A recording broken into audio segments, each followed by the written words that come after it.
Hi, my name's Chris Woodward. I'm a service delivery leader for the North Wales and Merseyside region at Anticimex UK. We've been on site in Liverpool Central today, and we've been investigating and monitoring textile moth activity within the hotel bedrooms and the associated corridors and risers. We've arrived on site today to introduce a biological control method for textile moth activity within the hotel.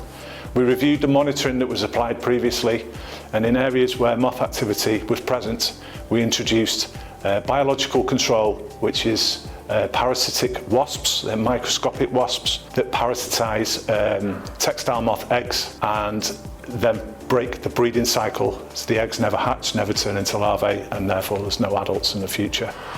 This process takes a number of weeks, but we started the process today by introducing the parasitic wasps, which are on cardboard cards, and then they hatch out over the next few days as the temperature increases. So textile moths are high risk for places like hotels and other multi-accommodation blocks because of the nuisance factor caused by the moths fluttering around. They're usually the male moths which are searching around for perhaps a female mate.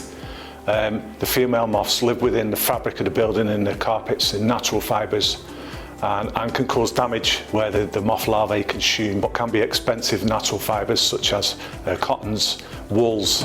This can cause serious financial damage, with carpets have to be replaced because a hotel, for instance, wouldn't want a threadbare carpet within one of their customers' rooms. Today's treatment for textile moth activity is using the Anticimex methodology of as less use of biocides as possible. So we've used a biological approach today rather than using, say, an insecticide or another biocidal measure.